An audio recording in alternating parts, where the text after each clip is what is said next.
Hello, traveler. You're here tonight to uncover something quiet and peculiar, something history has nearly swallowed whole. It's not a story of swords clashing or empires falling. No, tonight you're stepping softly into the shadowy world of tooth blackening. Yes, tooth blackening. That forgotten cosmetic mystery, once used by samurai and noble ladies.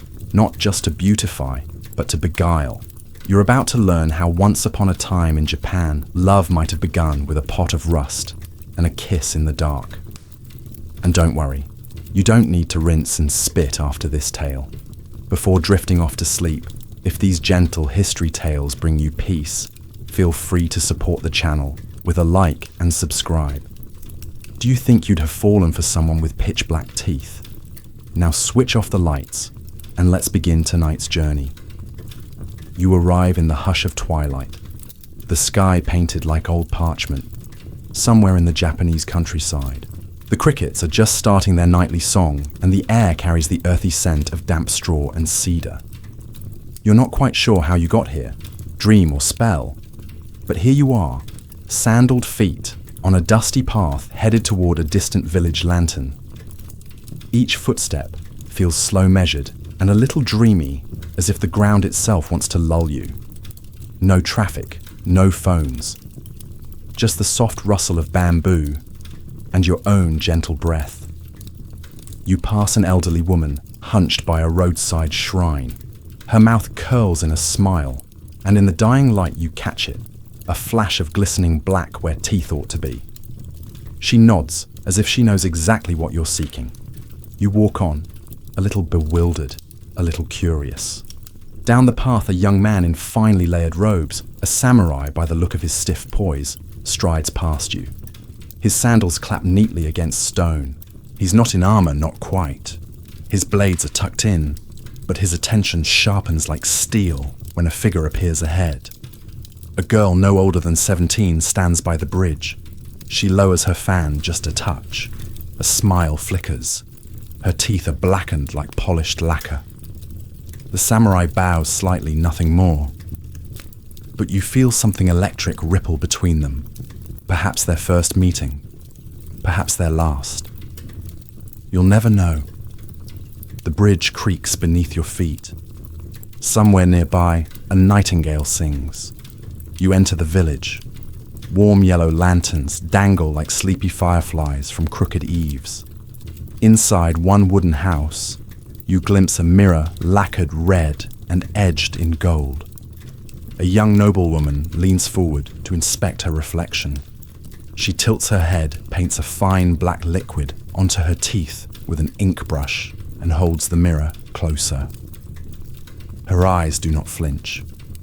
You've stumbled upon a forgotten world where beauty does not glisten white, but gleams black as obsidian. This, they say, is ohaguro, a tradition as strange as it is sacred. And somehow it doesn't feel ugly. It feels deliberate, like calligraphy or tea. You watch her rinse, then smile gently to herself. The ritual is complete. Did she feel more powerful now that her teeth are masked in mystery? Or was this just duty? You take a breath. Somewhere in the folds of the paper-thin walls, an instrument hums. A shakuhachi flute, perhaps, its melody meandering like smoke. Time slips a little. You pass a tea house. Two middle-aged men are mid-conversation sipping from porcelain cups. One of them chuckles. Remember when Tomeko painted her teeth for the first time, swore she'd choke on the taste of rust. The other laughs, shaking his head. And now she won't leave the house without it. Says it makes her feel untouchable. Rust. That's what it tastes like. Iron filings steeped in tea and vinegar, brewed into a black potion more ritual than recipe. They call it kanamizu, translated loosely, metal water. Not exactly minty fresh, and yet here it's lovely. Across the street, a child watches you. She bares her little white teeth mischievously and pretends to paint them black with a twig. Then she runs off giggling. You walk on deeper into the village heart. A breeze tousles the paper lanterns. You smell miso ink and something faintly metallic again. That scent, you're beginning to recognize it. It clings to the air like old secrets. In one open room, an old samurai sharpens his blade. The stone rasp echoes softly. His mouth is dark, stained not just by time but by ritual. He doesn't smile. He doesn't need to. His presence says everything. Even in age, he wears his ohaguro like a badge, a reminder of battles not fought with swords but glances. You find a place to sit. Someone offers you warm tea, dark and smoky. You sip slowly, and for a moment you imagine what it would be like to live here, with blackened teeth and lacquered thoughts. Would you look in the mirror each day and smile proudly, or would you long for a hint of white? Even now, in the silence of this village, the old customs hum gently beneath the skin of everything. No one here finds it odd. No one laughs. To them it's beauty, status, love, and sometimes farewell. The fire crackles. A cat curls beside you, tail flicking in time with the flute still playing somewhere far off. You close your eyes. The darkness behind your lids looks a little like lacquer. You wake slowly, but not truly awake. Not in the way the modern world demands, with alarms and emails and fluorescent guilt. Here it's gentler, a soft warmth on your cheeks, the scent of tatami mats and faint ash. You're still nestled somewhere in that sleepy Japanese village with your mind swaddled in quiet curiosity. You stretch your legs, and your joints crackle like old wood. The air feels cool, almost wet, as if the mist has crept in while no one was looking. Outside, the world is turning silver blue in the pre-dawn light. Somewhere, a rooster crows with the dignity of an old actor reprising a familiar role. You shuffle toward a small stream, cupping water in your hands, rinsing your mouth, as if to join the day's rituals. But a curious thought nags gently at your temples. Why, you wonder, would anyone blacken their teeth? The stream bubbles no reply. So you wander again, following the smell of something bitter and sharp vinegar perhaps, and you find yourself at the home of a middle-ranking samurai family. The house is modest but cared for. A young woman sits cross-legged inside, facing a polished copper mirror. She is humming to herself a tune as slow as syrup while dipping a brush into a small smoking pot. Steam curls upwards. It smells of iron and tea leaves. There's something metallic in the air, like blood or pennies, or the tang of a thunderstorm just before it breaks. The woman dabs the black liquid delicately onto her teeth. Her eyes calm her hands steady. She doesn't flinch, doesn't gag. She paints her smile dark, not with shame, but with pride. You sit silently in the doorway, unnoticed, but not unwelcome. She speaks to no one in particular. The whiter the teeth, the more childlike the soul. That's what my aunt used to say. You try not to grin, suddenly self-conscious of your own very unpainted, very modern teeth. You learn that ohaguro is more than fashion. It is age, it is readiness, it is womanhood wrapped in lacquer. The black smile says, I am no longer a girl. I belong to society now, to duty, to love perhaps, if love can be elegant and controlled. You watch as her husband arrives tall, reserved, stiff-backed like a tree too proud to sway. He nods politely at her, says nothing. But the way his gaze lingers on her mouth, you can tell. He notices. He approves. And there it is, the strange truth. That in this world, a woman's beauty is in the obscuring of her smile, the hiding of youth, the dressing of the mouth not with colour, but with shadow. Is it love? Is it submission? Or simply a cultural poem written in enamel and ink? You think about today's glossy advertisements, toothpaste veneers, blinding lights and filters. The past had its own rules. Not better, not worse. Just strange. Strangely lovely. Later, an old woman with hands like tree bark and eyes like river stones beckons you over. Come, she says, I'll show you the pot. She leads you to a wooden box wrapped in cloth and string. Inside is the heart of Ohaguro, a tiny kettle stained black from years of use. You lean in.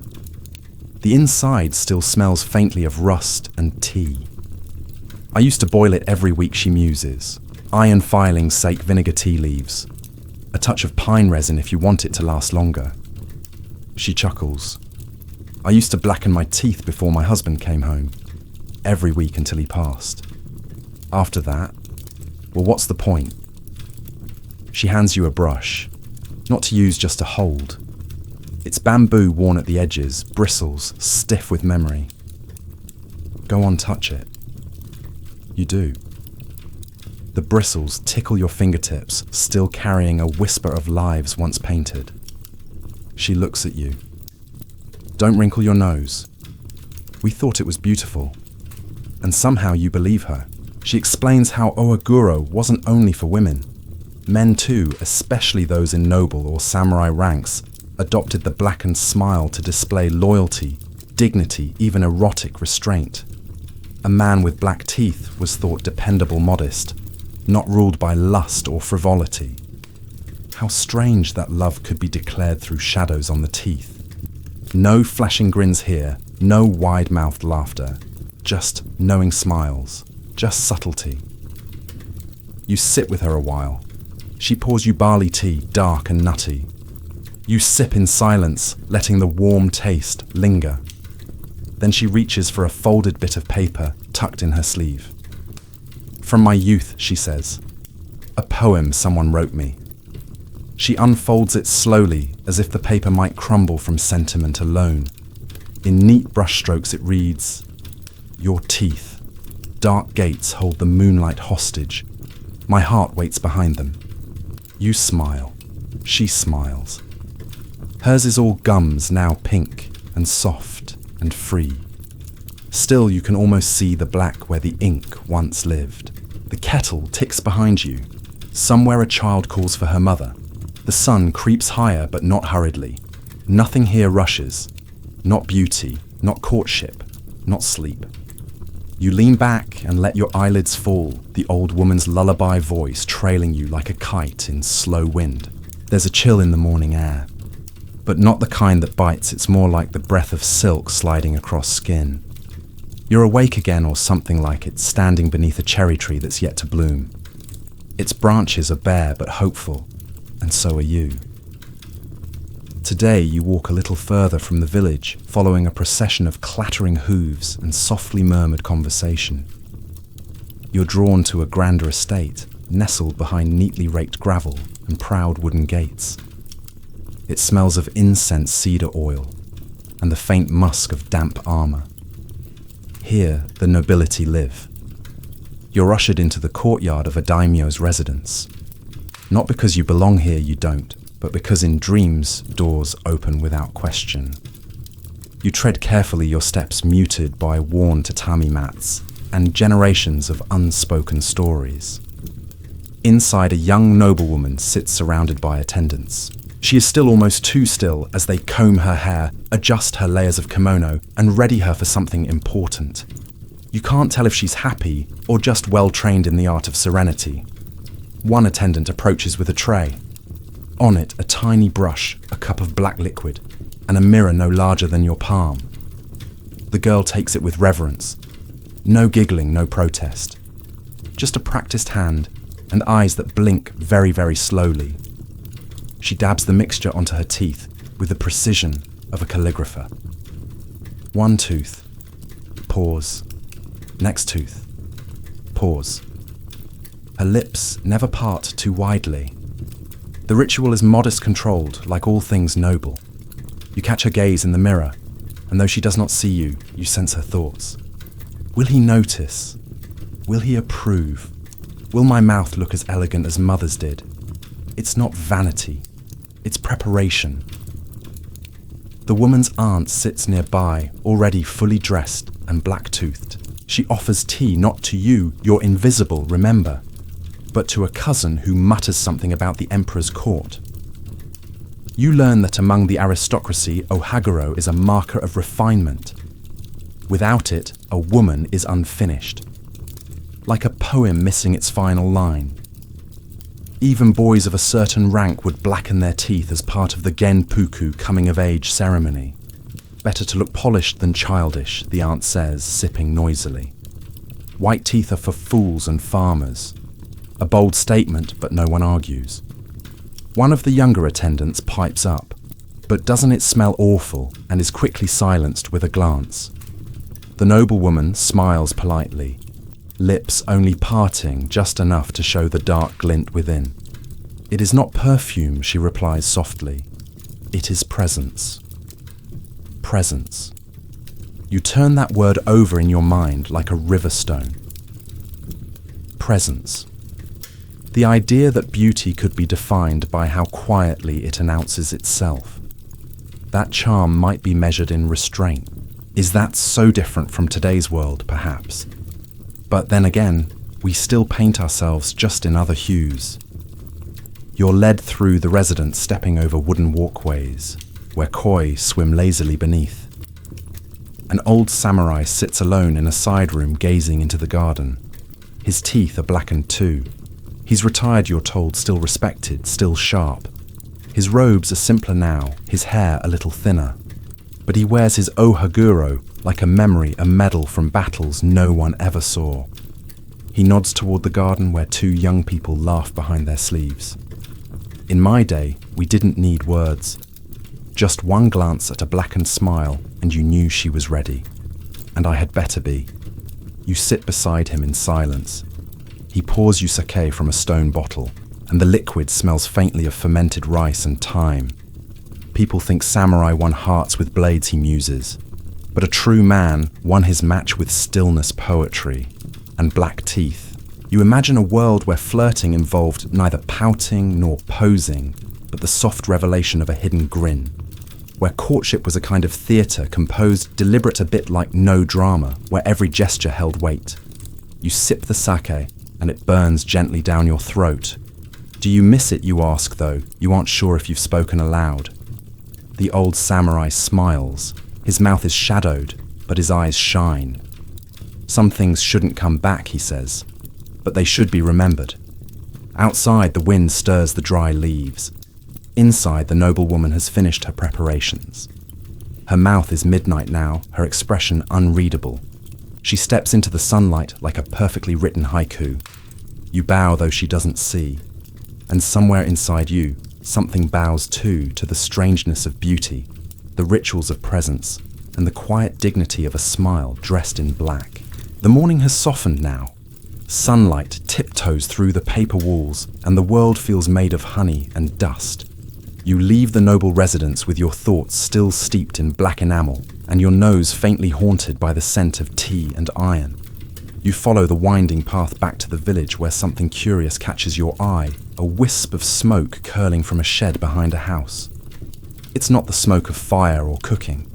It's thinner, greyer, as if the very air is remembering something. You step inside. It's dim save for the glowing embers under a small cauldron. An old man, a tooth stainer you guess, sits cross-legged, stirring a pot with a long metal rod.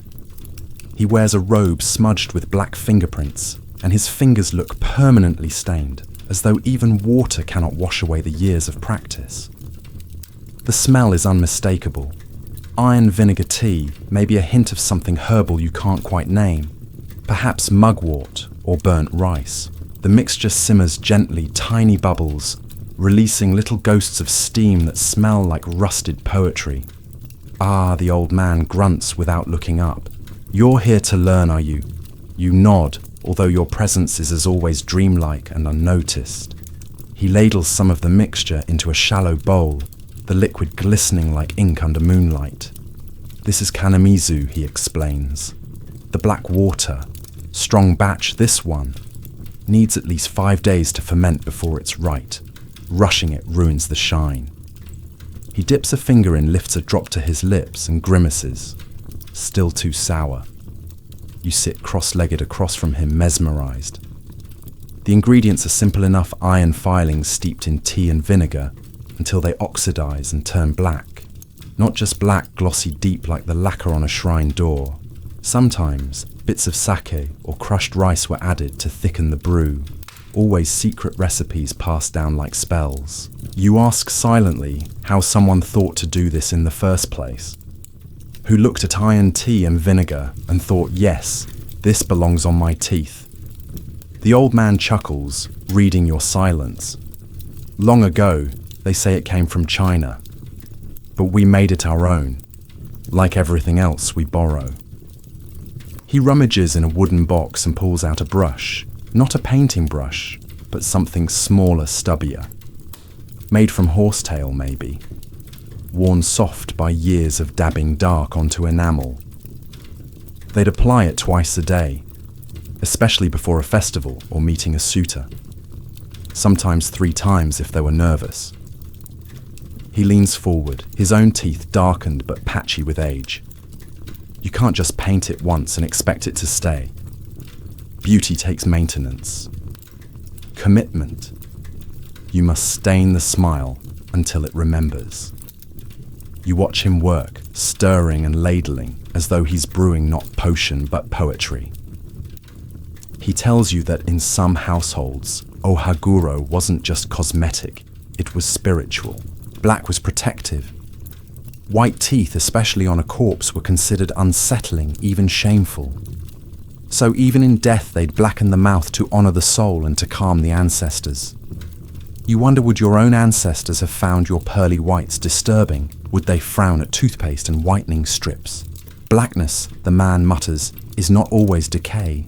Sometimes it's dignity. He hands you a small bowl just to hold. The liquid inside trembles with your breath shimmering darkly. You feel as though you're holding the night sky, liquefied and still warm. A fly buzzes past. The old man swats it with the grace of someone who's done this 1,000 times. Of course some hated it, he says. Some girls cried at the taste, bitter like old nails. But once you see how it looks, how people look at you, he smiles, not cruelly, just knowingly. It's worth it. Outside, someone is singing a soft high voice, and the sound weaves its way through the wooden slats like incense. The old man blows gently on the pot, satisfied at last. He sets the lid on the fire dimming beneath. It'll rest now, he says. And so should you. You leave the shed feeling as though you've walked out of time itself. You wonder idly what your own rituals of beauty are. Haircuts, perhaps. Moisturizer. Perfume sprayed on the wrist. Are they really so different?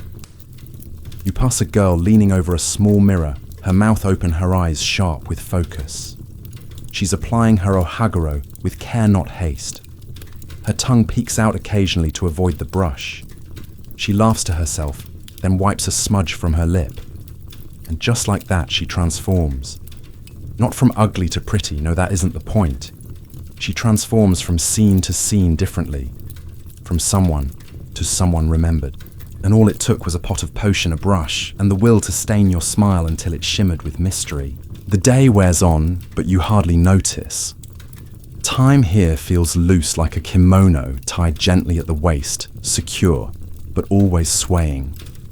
You drift through the village like a feather on a breeze, content to let the world unfold at its own unhurried pace. By the edge of a courtyard, you find yourself drawn toward a low wooden bench, where a cluster of housewives sit peeling root vegetables and gossiping softly. Their mouths move with rhythm, not just from talk, but from laughter, and you spot it now, teeth as black as ink strokes on parchment. One woman notices your invisible gaze and chuckles, her voice carrying a hint of mischief. "Don't stare, dear," she says to no one. "You'll fall in love if you look too long." The others laugh, not cruelly, but knowingly. You take a seat nearby, your body folding into the stillness like origami. One of them leans forward, cradling a small iron kettle between her knees. She stirs it lazily with a chopstick, and you catch the scent before you even see it, sour, warm, deeply metallic. She lifts the lid and fans the steam toward her face, inhaling deeply. "Still good," she nods. "I used this batch on the night I met my husband. He thought I was a ghost in the best way." The others giggle. Another woman pipes up, her hands red from scrubbing burdock, I painted my teeth before the Tanabata festival. Nearly swallowed half the brush in nerves. There's more laughter, soft and bubbling like miso soup. You imagine the scene lanterns swaying overhead, sweet sake on tongues, and women leaning coyly behind fans revealing black smiles like secrets in the dark. The woman with the kettle dabs her brush and begins the ritual as if to demonstrate. It's methodical. Brush dipped, touch to teeth mouth, kept just slightly parted. Not too much, just enough. The way one might speak volumes with a single glance. Too much and it drips, she says. Too little and the shine fades. She shows you her mouth lips curled in a half smile. Like this, she murmurs. Beautiful, no, you nod, even though you still aren't sure whether you find it beautiful or simply mesmerizing. The woman beside her adds, it's not about looking pretty, it's about looking right. That sticks with you. Looking right. You think about how we still chase that idea.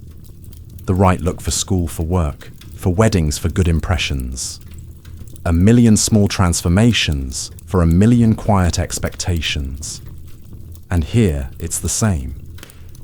Except the transformation tastes like vinegar and rust. The talk turns to courtship. One woman recalls how her future husband had to see her ohaguro 3 times. Before he proposed, he thought it was some kind of witchcraft at first. Another jokes that she used to whisper sweet things to boys, just to watch them flinch. I'd smile wide on purpose, she grins. Watch them blush, like persimmons. You find yourself chuckling too. It's a strange intimacy, not flirtation as we know it, but something slower, more coded. The black teeth weren't just cosmetic. They were a signal, a semaphore of readiness, composure, control. You watch as they paint and polish their mouths, glinting with dark humor and dark lacquer. A young girl nearby asks her mother, can I try too? Not yet, the mother smiles. You're still sunshine. The girl pouts, but she understands. The transformation is for later, for when she sheds the innocence of white teeth and steps into womanhood like stepping into her first pair of silk zori sandals. You wonder, is there comfort in that kind of structure? Knowing the exact moment when the world will look at you differently, when your smile becomes an invitation and not just a decoration? Or does it feel like a performance, a daily mask you brush on and only sometimes believe? One of the women stands and stretches hands on hips. I hear in Edo the merchants' wives are using citrus peel to make theirs extra glossy. Another snorts. Of course they are. Edo always thinks it knows best. You realize that even in black smiles, there are trends, regional differences, subtle rivalries, not so different from today's debates over skincare routines and eyebrow shapes. Fashion is always deeper than fabric, always layered with fear, pride, tradition, and hope. As the sun begins to dip, the group packs up their vegetables and brushes kettles tucked into cloth bundles. They bid each other farewell with waves and sly smiles. One whispers to her friend, "Don't forget to touch up before the temple dance tonight." And they disappear one by one, their footsteps soft as rain. You sit for a moment longer, letting the scent of the blackening potion linger in your nostrils. It's not pleasant exactly, but it's grounding, real. As if the earth itself had brewed something sacred and strange just for this purpose. You imagine just for fun what your own teeth would look like. Darkened, gleaming, hidden behind a fan or a coy tilt of the head. Would you feel more elegant, more mysterious, more present? You aren't sure, but you do know this tonight. You'll dream in black and silver.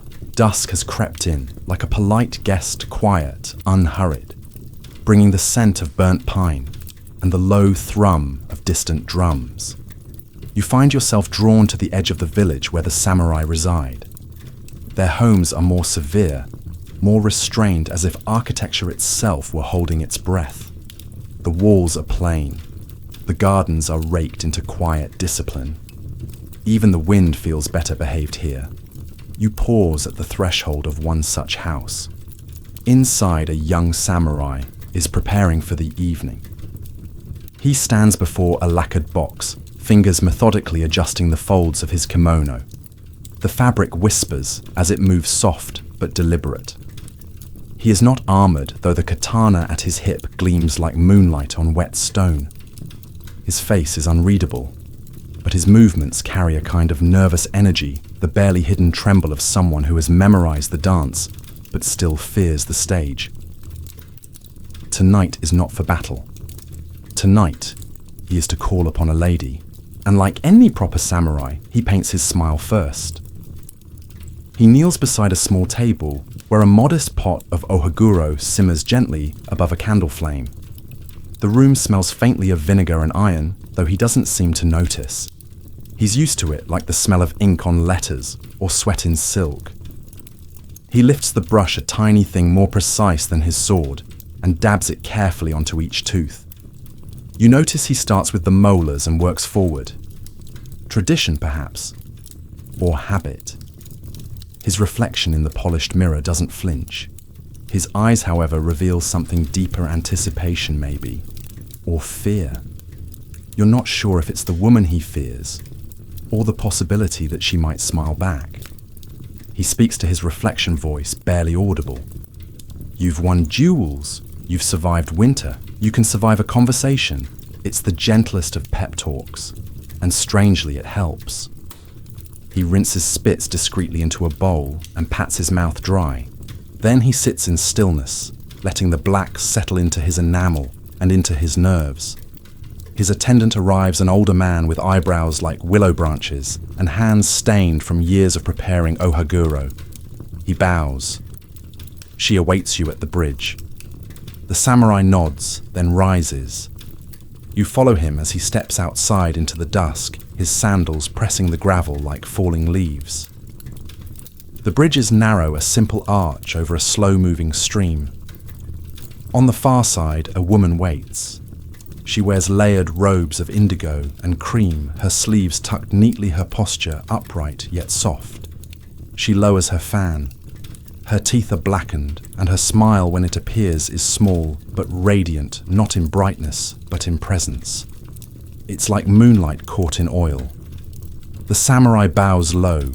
She returns the gesture, and for a moment they simply stand there, the stream murmuring beneath their feet, the air thick with the unspoken.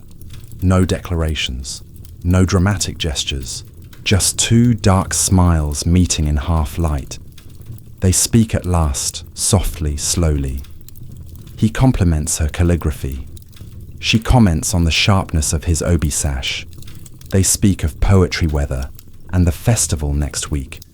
But you can feel it beneath the words. Something warmer is stirring. A slow kindling, not a fire, but a deep coal glow. The kind that lasts. At one point she laughs. It's quiet, but clear. Her black teeth flash in the lantern light, and the samurai blinks, not in shock, but in awe. You wonder what it feels like to reveal so much with a smile that hides so much. He leans slightly closer. You wear the lacquer well, he says, almost a whisper. She tilts her head. I didn't wear it for you. The pause that follows is playful, but also true. Still, you can tell she did.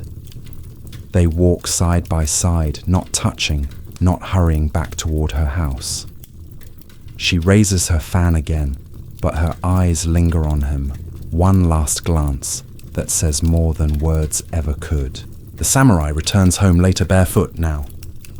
He sets down his sword, unwinds his robe, and sits before the mirror once more. He does not smile this time. Instead, he rinses the black from his mouth. Not all of it, some remains. Enough. Just enough. He sighs, not wearily, but with something close to contentment. You sit with him for a while longer. The room grows darker, shadows stretching like sleepy cats. A cricket sings from the threshold. You wonder if he'll visit her again, if her fan will lower again, if smiles painted in rust can lead to love. Outside, the moon has risen. It casts its reflection in the stream below the bridge, a silver mirror for two silhouettes to meet once more. Night lingers like a thick blanket stitched with quiet crickets and the occasional hoot from some unseen owl. You find yourself walking again the gravel path crunching beneath your feet. But tonight, you're not headed toward gardens or courtyards. No, tonight, you slip into quieter corners, the spaces between conversations where customs hum their softest tunes. You duck into a modest home, lit only by a single lantern and the faint glow of an open hearth. A girl sits beside her mother, back straight, eyes lowered. Her mouth is gently parted, and her mother, with the precision of someone who's done this countless times, brushes a dab of ohaguro onto her front teeth. The brush is slow, reverent. The girl winces slightly at the taste, but says nothing. You imagine she's done this before. Not many times, perhaps, but enough to know the ritual matters more than the discomfort. She's ready now, the mother murmurs, not to the girl, but to someone behind her. You turn and see a middle-aged man nod. He wears the layered robes of a merchant, fine, but not ostentatious. His eyes scan the girl's face, not her figure, not her hair, her teeth. He smiles, bows slightly, and exits. You feel like you've just witnessed something ancient and ordinary all at once. The mother exhales, not relief, not pride, something in between. The girl, however, remains still. She stares into the empty hearth, lips barely parted, and you wonder what she's thinking. Was it a success? A step toward marriage, toward adulthood? Or just another layer of paint on a future she's still trying to imagine?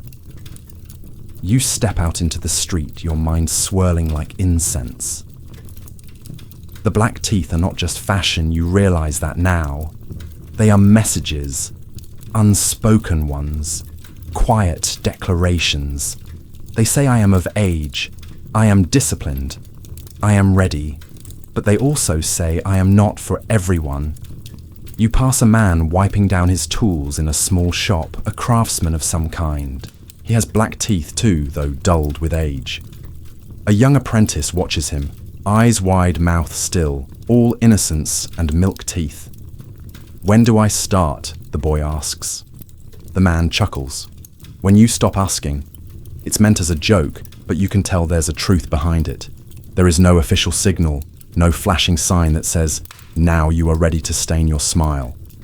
It is a social current, and one learns to swim with it by instinct, not instruction.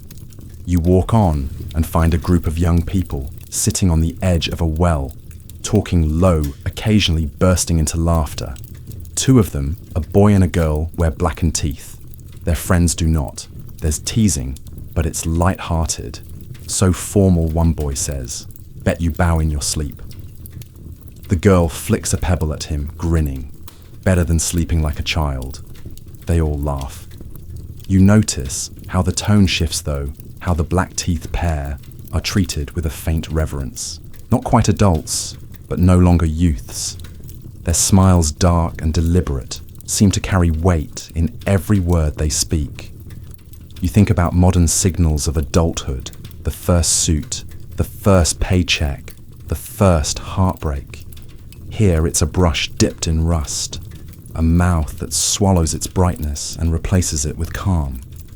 You find yourself at a shrine as the night deepens. Candles flicker gently along the path.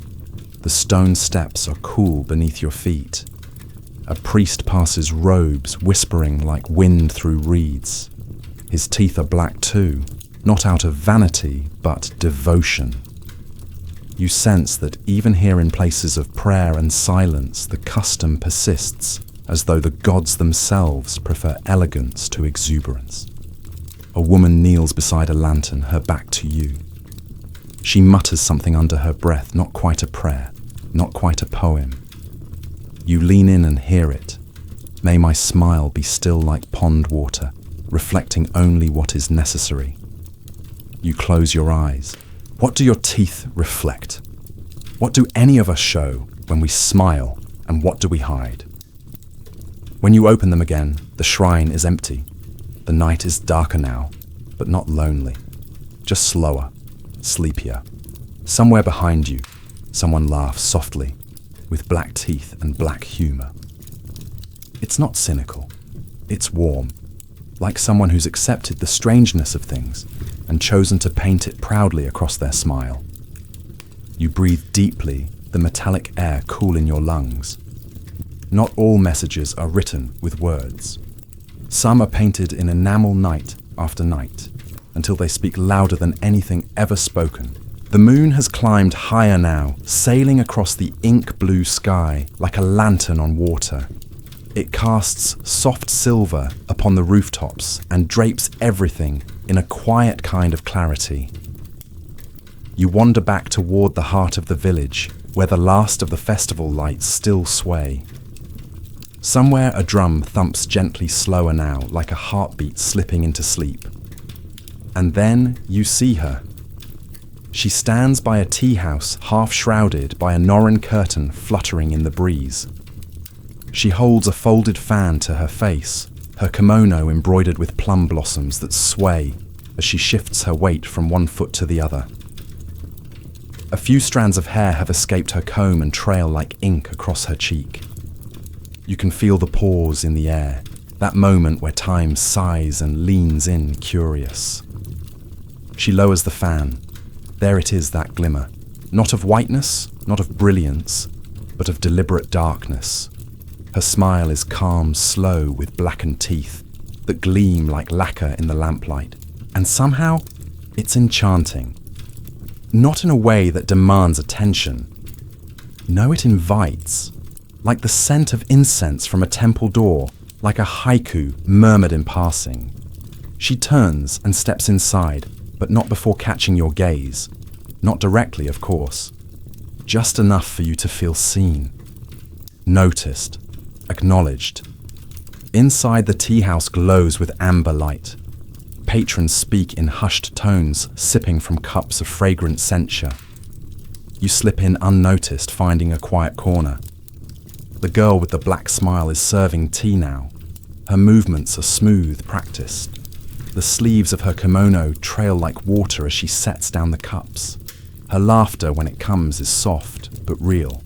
A man at the low table across from her leans forward, clearly taken by her. Not in a clumsy, over-eager way. In awe, almost. She replies to his questions with a tilt of the head and a flick of her fan, revealing and hiding that blackened smile in a rhythm that's older than any courtship book. There's a game being played, not one of deception, but of grace. You notice how she times the reveal, when she laughs too long, when she agrees with a compliment, when she wishes to signal interest. The blackened teeth are no longer simply decoration. They've become punctuation. Emphasis. A message written in enamel. Does she do it consciously, you wonder? Or is this simply what she's been taught, that the mouth, when painted properly, can say more than words? A group of travelling monks enters dusty from the road. One of them nods to her in recognition. She bows low, her smile hidden now behind her fan again. With them, she is modest, unreadable. The teeth do not flash. You realize it's not only about attraction, it's about control, timing, choosing when to be seen and when to remain a mystery. You sip your tea slowly, letting the bitterness coat your tongue. The world outside blurs into shadows and lantern sways. The girl finishes her round, then steps outside for a moment of air. You follow quietly. She stands by the small pond behind the tea house, where carp ripple the surface like living brushstrokes. She dips her hands into the water, then raises them to her lips, rinsing delicately. The water is cool. The gesture is routine. A quiet moment meant for no one, and yet you witness it. She catches her reflection in the water. Her smile is crooked this time, unposed. A small gap between her teeth shows where the black has faded. She dabs at it with a cloth, tucks it away, and straightens her obi. The fan opens again. Did they smile like this in the past too, you wonder? Or did they invent this language one look at a time? The pond doesn't answer, but the moon shimmers in approval. Later you return to your corner of the tea house. A man nearby is sketching. He's drawing her in profile. But when he reaches the mouth, he pauses. He dips his brush into the darkest ink he has, then paints the teeth carefully. Not as a joke, not to exaggerate, to honor. It looks beautiful. Not conventional, not modern, but beautiful in its confidence, in its history, in its daring to be different. The girl passes by once more. She places a small sweet next to your cup mochi dusted with kinako. A simple gesture. You bow your head in thanks. She does not speak. But her smile, just visible above the edge of her fan, says more than enough. Outside, the wind stirs the lanterns again. And in that moment, you wonder not whether we've lost something, but whether we've forgotten how to listen to the quiet parts of beauty. The tea house fades behind you, lanterns dimming like sleepy eyes. You find yourself once again adrift, walking slow steps through the cobbled lanes. The moon shadows your path, gentle and deliberate. You pass walls of paper and wood-tiled roofs huddled together like secrets, and then something catches your eye. A glimmer, not from a star, but from a blade. In the workshop of a swordsmith, two men stand under flickering oil lamps.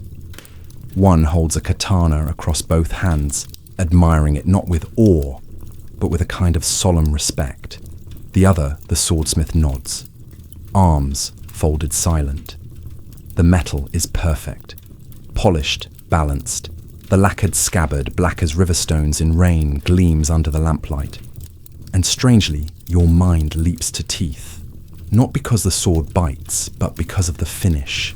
That same lacquered perfection, the same devotion to sheen, gloss that signals care, presence, ceremony. You step inside. The air is hot and smells of ash oil and steel. The forge glows dim red in the corner like the belly of a sleeping beast. The swordsmith turns to the samurai and says, "A weapon must be as clean as a reputation. Dullness offends the spirits. It's not a warning. It's a proverb worn smooth by years." The samurai nods and sheaths the blade with care. Then, and you nearly miss it, he smiles. Black teeth? Of course. The swordsmith returns the smile, revealing his own shadowed enamel. There's a moment brief but weighty where you sense they understand one another beyond words. Not just as men or as craftsmen and warriors, but as participants in a code that honors Polish silence and dark gleam. You leave them to their forge talk and wander down another lane, this one lined with shops, selling combs, lacquerware and fans. The items sparkle in the moonlight, like little spells waiting to be cast. You pause before a comb maker's shop. Inside, an elderly woman is finishing a piece cherrywood, carved with plum blossoms. She holds it up to inspect it, then sets it next to a mirror. You notice something curious on her display shelf, a small section devoted not to hair ornaments, but to old ohaguro sets, tiny lacquered pots, miniature brushes, scrolls of instruction. One even has teeth marks on the edge. As you step inside, she smiles, revealing teeth still darkened by age and memory. "You see something you like?" she asks. You glance at the pots. She follows your gaze and laughs, soft and sandpapery. "Ah, those, my grandmother's." She used to say a black smile was better than 1,000 compliments. She picks one up, a pot so small it could sit in your palm, and opens it. The inside still holds a crust of dried black at the bottom, like fossilized ink. She dabs a fingertip into it and holds it up. "Smell that." You do. It smells faintly of vinegar rust and something sweet plum maybe. "We used to add a bit of fruit skin to take the edge off," she explains. "Makes the whole thing smell a bit less like an old nail." You both laugh. She leads you to the mirror and points to her reflection. You see that she says, "Even now, even with the wrinkles when I smile like this," she bares her black teeth, "I feel like I'm 16 again. Like I'm waiting for my lover to write me a poem." You smile too, and she nods. That's the thing about lacquer, she adds. It doesn't fade. Not in the mind. You leave the shop with her words tucked into your memory like a haiku folded into a sleeve. Later you sit by a well and watch the moon reflected in its surface. The water is still the reflection, perfect. And just like that, it clicks. The blackened teeth, the polished sword, the lacquered comb, they're all reflections. Mirrors that don't show the world but how you wish to be seen in it. Tooth blackening was never about hiding beauty. It was about showing it differently. Like polishing not the blade, but the scabbard. Like writing a love poem on the inside of your sleeve. You wonder, not for the first time, what it must feel like to prepare yourself so completely from the folds of your robe to the glint of your smile before stepping out into the world. Would you walk taller? Would your words carry more weight? Or would you simply feel right? The well ripples gently as a breeze passes. The moon blurs, then settles again. And for a moment, you feel as lacquered as any tooth or sword. Morning returns quiet as a breath. The light slips gently through the bamboo thickets, casting long, pale fingers across the earth. You walk with slower steps now, your body somehow remembering the pace of this world. This place where beauty is brewed in kettles and smiles, where shadows like silk. Today, your path leads into the countryside. The village behind you thins into scattered homes, and the neat lanes become winding footpaths. You pass fields of barley, the stalks nodding in the breeze like old men in polite agreement. There's a stillness here, not silence, but the quiet of space, of distance. Ahead, a group of elders sit beneath a crooked pine, fanning themselves and sipping barley tea. Their laughter carries on the wind, and you're drawn in by it, the way one is drawn to a campfire or a good story. They greet you as one might greet a cat or a passing cloud, not surprised, not especially curious, just accepting. Come to hear ghost stories, one says, grinning wide. His teeth are stained not uniformly black, like the city samurai or noble ladies.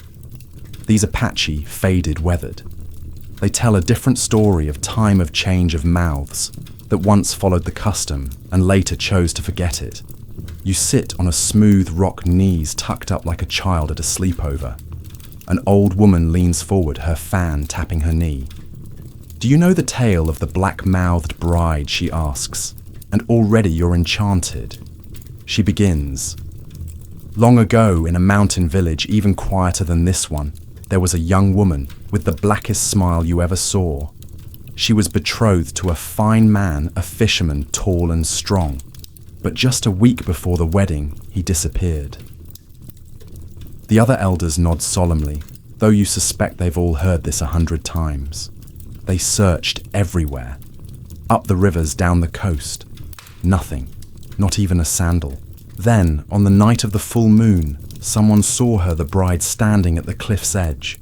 Her mouth still blackened, her wedding robe stained with seaweed. A pause. A sip of tea. They say she never left that spot, just stood there waiting. And if you go there now on the right night, you'll see her reflection in the water, still smiling, still black. You shiver not from fear, but from how calmly the story has soaked into your skin. Another elder chuckles, or maybe she just ran off with a merchant. Who knows, laughter ripples among them. But the first woman insists, no, it's true, I've seen her. You wonder idly if ghost stories always need to be true, or if they're simply a way of remembering things we're afraid to forget, like how blackened teeth used to mean love, or readiness, or adulthood, and now mean almost nothing at all. The old man beside you leans closer. There's another one, he whispers, about a woman who painted her teeth so often she turned into lacquer herself, hard as wood, shiny, unblinking. You chuckle, but he's not joking. Not entirely. They say she waits by the road, looking for someone to polish her, or to smile back. Someone else joins in. What about the boy who loved a black-smiled ghost? He kissed her once and woke up a century later. You can't tell anymore which stories are real and which are just dreams retold over tea. But perhaps that's the point. Out here in the countryside, Ohaguro is remembered differently. Less ceremony, more mystery. Less status, more superstition. One woman swears her grandmother could tell fortunes just by looking at someone's blackened teeth. Too glossy, she'd say, and you're hiding something. Another insists that only the truly in love ever bothered to do it right. Everyone else she sniffs was just pretending. A cicada begins its slow, rattling call in the trees above. The tea is refilled. The stories continue looping and lilting like an old song you've heard in a dream but can't quite recall. You ask quietly, why did people stop doing it? The group falls silent for a moment, the kind of hush that acknowledges change. Then a thin man with sun-leathered skin answers, because someone decided white was better. That's all it takes. You nod, because of course it is. A shift in fashion, a whisper from the capital, an emperor's preference, and suddenly centuries of custom vanish like mist. But here beneath this pine, they linger still, in smiles that remember, in pots tucked on high shelves, in the minds of elders who know that some ghosts don't haunt, they simply wait to be remembered. You rise, thank them, and continue walking. The path ahead is narrow, the air fragrant with cedar and distant wood smoke. Behind you, a voice calls softly. If you see her, the bride asks her if she's still waiting. You smile, and you wonder if smiles too can become ghosts. The path rises now. It winds through tall grasses that whisper around your legs and wildflowers that lean as though eavesdropping. The air is lighter here, thinner touched with mountain breeze and the scent of lichen on stone. As you climb, you begin to notice signs of lives once lived. A broken fence swallowed by moss, a shrine half sunken into the hillside, and at last, near the crest, a forgotten temple, its roof sagging gently as if it too had grown tired of standing straight. You step into the threshold. Dust swirls in the beam of morning light, and silence presses against your ears like cotton. The floorboards creak beneath your feet, a polite protest.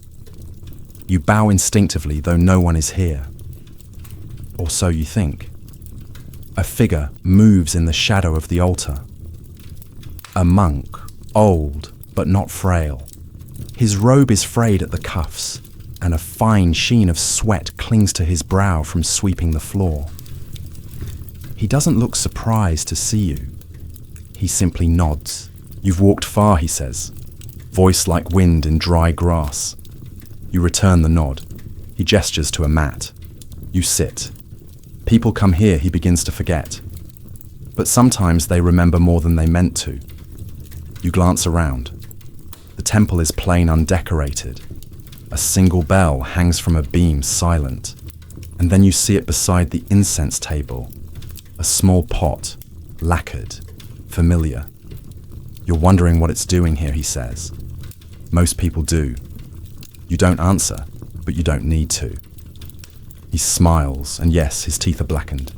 Not freshly, not proudly, but still. I blackened them when I was young, he explains. When I left my family and took the vows, it was tradition then, a sign that I was no longer of the world. You blink. He chuckles softly. It wasn't just about marriage or beauty, you know. Ohaguro had many meanings. For priests, it was about cutting ties, about leaving behind the self. You sit with that thought. All this time you've seen Ohaguro as something tethered to society, to relationships, appearance, courtship. But here in the quiet breath of this temple, it's something else entirely. A letting go. The monk rises, pours you tea, bitter and hot. You sip in silence. People feared white teeth, he continues. Said they were unsettling. Too animal, too hungry. Black meant control, humility, a mouth that didn't bite. You try to imagine a world where white smiles are seen as wild, untamed. He sees your confusion. It's hard to understand now, he says, when the world worships brightness. He doesn't say it with disdain, just weariness, a gentle fatigue like someone who's watched too many waves crash against the same rock. You ask softly, "Do you miss it?" He thinks. "No," he replies at last, "but I miss what it stood for." He lifts the old ohaguro pot. This, he says, was never about the teeth. It was about intention. Every stroke of the brush was a decision. Every rinse a quiet vow. You picture that ritual now through a different lens, not as a performance for others, but as a kind of meditation. A way to mark time.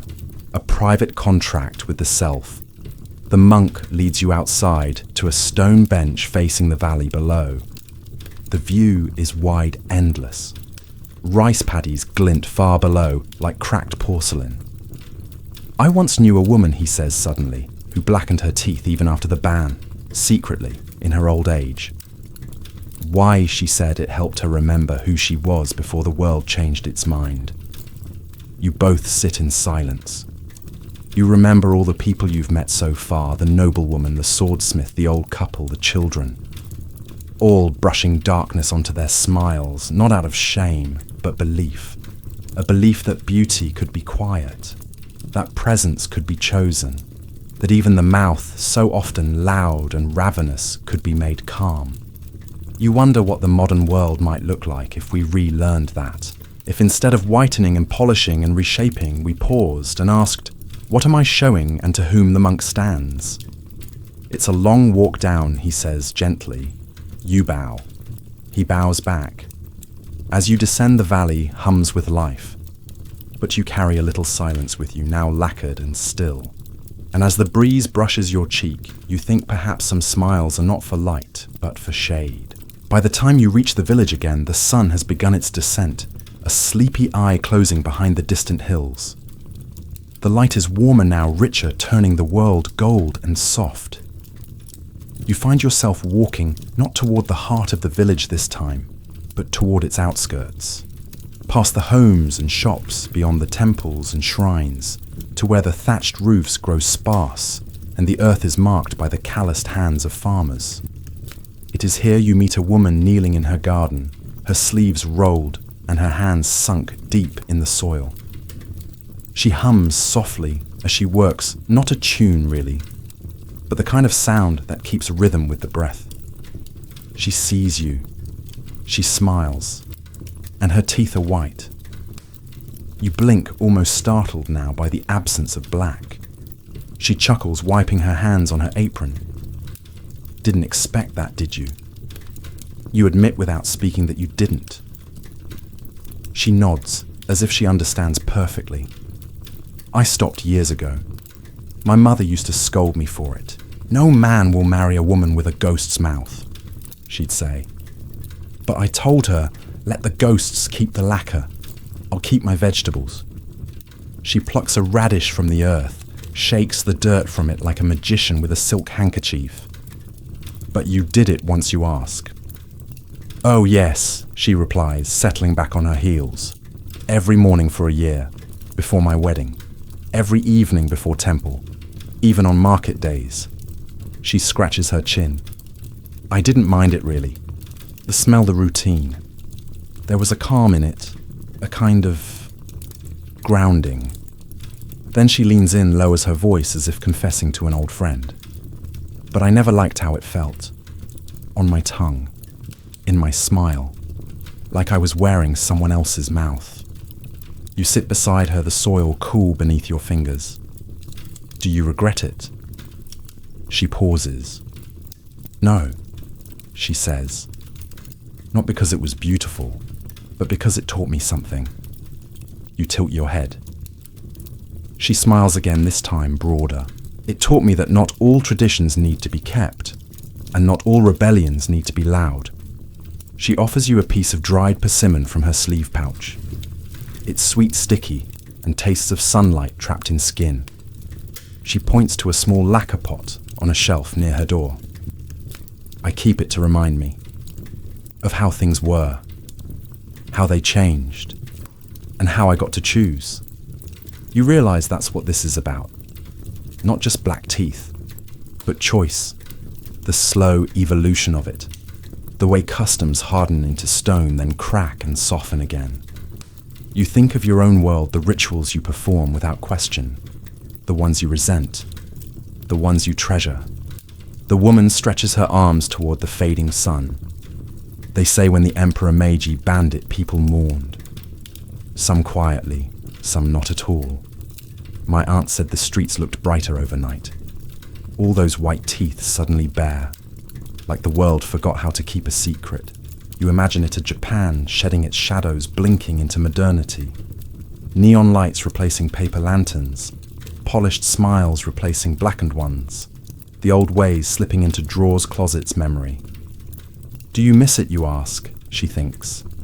I miss the patience, she says, the slowness of it, the way we painted ourselves ready instead of rushing out the door already halfway out of ourselves. She tosses the radish into a basket, wipes her brow. But I don't miss the sting on my gums. You both laugh. A child runs past barefoot and shrieking with joy, waving a stick like a sword. His mouth is a burst of white teeth and missing gaps. He is free, full of noise, utterly unpolished. She watches him, eyes soft. There's beauty in that too, she murmurs. And you know what she means. That sometimes beauty isn't chosen. It simply happens. In dirt, in laughter, in teeth that have never touched vinegar or iron. You stand, brush the soil from your hands and thank her. She waves you off with a smirk. Tell the ghosts I said hello, she calls. The sun dips lower, still setting the fields ablaze in amber. You walk slower now, thinking of quiet rebellions and the rituals we keep, not because they suit us, but because we haven't yet found a gentler way to let them go. Twilight settles like a soft shawl draped over the shoulders of the village. The last of the chickens are herded into their coops, and the smell of wood smoke curls upward from chimneys like old tales. Lanterns bloom one by one, amber and warm, flickering with stories unspoken. You follow a winding lane that leads toward the river. Hear the sounds, shift water, chuckling against stone frogs, declaring their existence with tiny bravado. And in the distance, a small stage glows with candlelight. It's an outdoor performance tucked beside the bank, nothing grand, just a few planks a backdrop, painted with mountains, and a scattering of low benches. But the people come anyway, drawn by something older than entertainment. Tonight, they're performing a folk play. The audience murmurs, rustles, settles. You find a spot among them unnoticed but not unwelcome. The actors appear faces painted white robes of deep blue and crimson fluttering in the breeze. Their movements are precise, exaggerated arms extended like cranes, in mid-flight heads, tilting like they're listening for something long forgotten. And when they smile, oh, how they smile. Black teeth flash beneath the powder, startling at first, then hypnotic. It is not horror, it is emphasis. The heroine speaks with dignity, her mouth parting only slightly, each syllable measured. Her blackened teeth turn every line into something deliberate, a sculpture in sound. The audience leans in not because she's loud, but because she is exact. You realize suddenly how theatrical Ohaguro is, not in the gaudy sense, but in the way it changes the weight of a smile. Makes it more intentional, less casual. Each flash of dark enamel is like a spotlight. You cannot ignore it. It pulls you into the scene. In the second act, the male leader wanderer falls in love with her at first glance. Not because of beauty in the usual way, but because of presence. She has already decided, he whispers in the script. She has already chosen who she is. The audience sighs as one. You wonder how often we love people, not for how they look, but for how they carry their choices, their oddities, their deliberate selves. As the story unfolds, the heroine must choose between love and duty, the old conflict evergreen. In the final scene, she smiles one last time slowly, with her fan lowered, and walks into the forest, never to return. The actor bows. The candles flicker. The audience erupts in applause, not loud, but sincere palms, clapping in rhythm like rainfall on wood. You remain seated for a while after the crowd disperses. The stage is empty now. Only the backdrop remains, the painted mountains catching the last breath of moonlight. A young actor steps onto the board, still in costume. He begins wiping away his makeup with slow strokes of a cloth. You approach. He doesn't flinch. He sees many ghosts after every show you suspect. "I liked your performance you offer." He nods. "Thank you. This role was my grandmother's favorite. She used to blacken her teeth even when the family told her to stop." You sit beside him on the edge of the stage. "Did she act?" "No." He smiles. "But she said every woman in her time was performing. All the time. Especially with their mouths." He reaches into a small pouch and pulls out a folded cloth. Inside is a tiny brush and a vial. You recognize it instantly. "I use the old way when I'm on stage," he explains. "Some actors paint their teeth with lacquer or even ink, but I prefer the real mix. Iron vinegar tea." "Why? Because it tastes awful," he says with a grin. You blink. He laughs. "When it tastes bad, I remember I'm not just pretending. I'm participating in something older than me." He stands, bows to the empty stage, and begins packing his props. You leave him to it. Walking back along the river path, the frogs now quieter, you reflect on the idea of taste. Not metaphorical taste, real taste. How this beauty ritual demands endurance, not indulgence. You think of modern rituals, the sting of aftershave, the squeeze of high heels, the heat of waxing strips. Perhaps all beauty carries a small pain, but ohaguro, that's a different kind of pain. One chosen not to please others, but to align with something internal, a code, a tradition, a theatre of the self. You reach the bridge. Pause. Let the river speak beneath you. It's dark now, but the moon is still your lantern. And tonight you feel painted too, not on the outside, but somewhere behind your own smile. The night deepens. The sky stretches wide above you, scattered with stars, some sharp and some blurred, like forgotten names. The world is quieter now, softer. Even the insects seem to hum more slowly. You cross the bridge and continue along a path lined with sleeping persimmon trees. Their leaves rustle gently, as if in conversation with the wind. Ahead, nestled in the crook of a hill, you spot a small structure. Not quite a home, not quite a shop, a study perhaps. Candles flicker within, and shelves press against the walls like folded fans stacked high with scrolls and inkstones. You slip inside. The air smells of old paper soot and something sweeter, plum wine maybe, or ink left to age. A man sits at a low desk, writing with a brush that dances like wind across rice paper. His posture is perfect, his hand steady. He looks up, smiles, teeth blackened but delicate like lines drawn with a fine pen. Not as bold as the nobilities, not as patchy as the elders. Balanced. He waves you in. "I'm just finishing a letter," he murmurs. "To no one in particular." Sometimes the act of writing is enough. You sit across from him, watching as he seals the scroll with a dot of wax.